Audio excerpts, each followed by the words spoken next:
The president's effort to downsize the federal workforce also impacts the U.S. Department of Agriculture. Dozens of employees close by in Manhattan, Kansas, were let go from 2 separate facilities.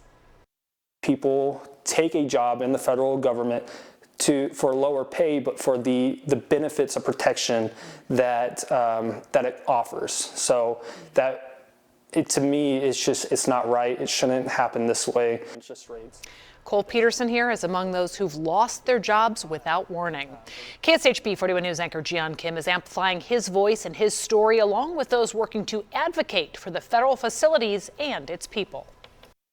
Imagine being let go from your job and finding out after the fact. It hurt a lot to get laid off, get fired on, especially on my birthday. That's what happened to former USDA probationary employee Cole Peterson. He was just 5 months away from being a permanent fixture here, the Center for Grain and Animal Health Research. So you just got to keep on going. There's really no alternative. Mortgage on a brand new house and twins on the way. I'm worried that she's going to possibly miscarry because of the stress that it's putting on her. Ryan Flickner with the Kansas Farm Bureau is encouraging people like Cole to share their stories. We're able to relay those directly to USDA as well as the Kansas congressional delegation. The hope is it leads to jobs and local resources for those laid off.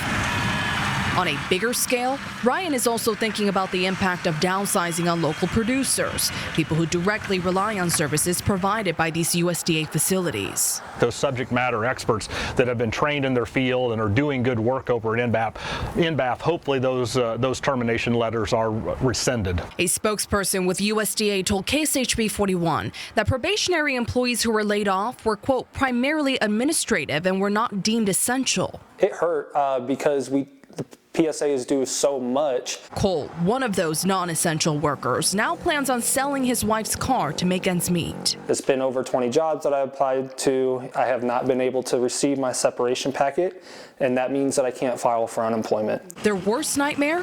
Foreclosing on their dream house and being forced out of Manhattan. It's not right. It shouldn't happen this way. Jian Kim, KSHB 41 News. Gian, we feel for him. And get this, Cole served our country in the Army.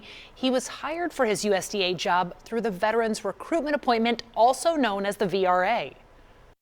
I served this country, and since I served this country, I was let go. You see, Cole was still in his probationary period, which lasts 2 years due to that VRA program. If he had gone through the hiring process as a civilian, it would have only been 1 year. Gian also talked with the Kansas Department of Agriculture about the value of having these USDA facilities in Kansas. The ability to have the talent in our backyard and the research and the knowledge is instrumental and frankly can't be replaced. We're being reassured from our USDA partners that they recognize the importance of this lab and that the mission that it's going to provide is still going to be accomplished.